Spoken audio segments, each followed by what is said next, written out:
Hey everybody, it's Bradford, your mostly carnivore, mostly not curmudgeonly carnivore curmudgeon. And today I want to show you something that I just recently discovered that I think is now my new favorite way to make meatloaf. Carnivore meatloaf can often be tough. My own recipes I've made in the past, tasty, but kind of like a brick. This one is beefy, it's tangy, it's tender, and it's moist. Sorry if you hate that word. Let me show you how I made it. And it's really a very simple recipe, but it sure is tasty. You start out with 2 pounds of ground beef. And my preference for this particular recipe is 80/20 ground beef, which I got here on sale at my local grocery store. Put it in a bowl. Usually I let it hang out for about a half an hour before I start. And then uh, a teaspoon of salt,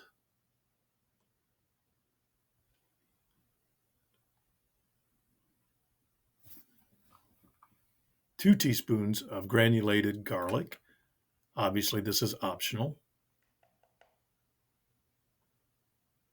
2 scrambled up already eggs. It's easier than putting them into the bowl and then mashing them up. I get a better coverage if I scramble them first and then pour them in. And then 1 full cup of sour cream. And this is full fat, regular sour cream, nothing low fat or diet about this.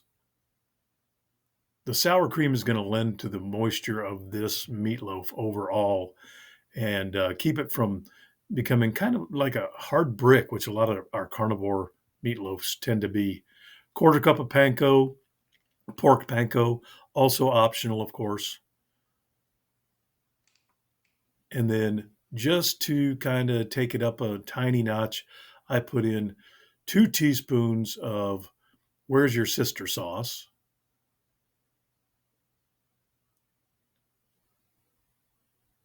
And then an ingredient that I often put in my burgers and meatloaf, and that's fish sauce. It does not make it taste fishy. It smells kind of weird coming out of the bottle, but just a teaspoon for this 2 pounds is all it needs. There is some truth to the whole umami flavor profile, and this just fits for my purposes. Obviously, you don't have to do that. And you can buy sugar free fish sauce as well. Once you've got the ingredients you choose in here, the sour cream being the key ingredient overall, then it's time to give it a really good stir. And it's going to be very wet. In fact, it feels just wrong. When you're stirring it up, it's kind of, your mind is going, how's this ever going to bake? It's just going to fall apart. But with the eggs and how we're going to shape everything, it'll cook just fine. The only thing I've never done with this sour cream meatloaf is I've never put it in an actual bread pan like some meatloafs are cooked.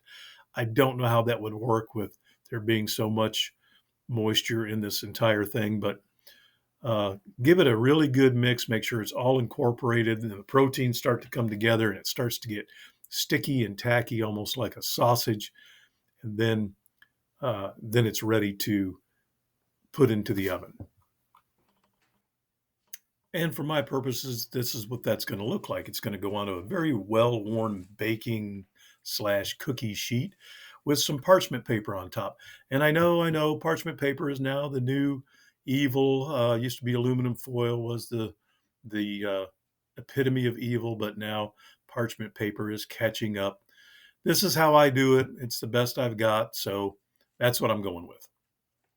And the key to this is I want to shape it the best I can in a rectangle. I want to make the sides even and the ends even, and I want to make it as tall as I can possibly get it because it's not going to get very tall. It's just a high moisture content. So best I can so that it bakes as even as possible. Especially want to get out any pits and divots on the top. And then it's time to go into an oven.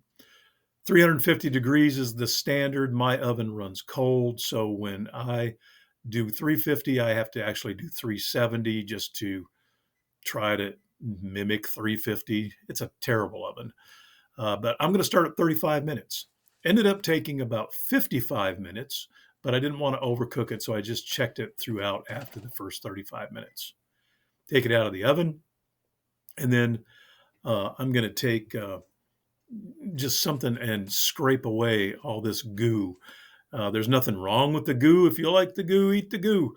It's perfectly healthy and perfectly fine. Just texture-wise, I find it kind of off-putting and not the best for my meatloaf, my loafing of meat purposes. After I let it cool for about 15 to 20 minutes, then it's firmed up enough that I can slice it. And so I just go for sort of the classic meatloaf diner slice.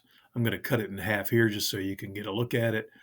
I temp this out at 145 degrees, so it looks more overdone than it is, and I expect that's from the sour cream and the eggs and everything we put into it. But I can promise you this is a very soft and tender meatloaf. It does hold together well, like a classic meatloaf, but it's not a brick. Some of my past meatloafs tasted great, but the texture was just so tough, especially when I went to warm it up, for leftovers. It seemed like it was just a tasty brick. So I feel like this avoids that. The flavor profile on this it's very subtle. Sour cream gives it a very small little zing to it. The other, spices and things I incorporated into it just make a nice flavor overall. So there you have it, folks. A beautiful, very moist and tender meatloaf. Simple, quick, and easy ingredients.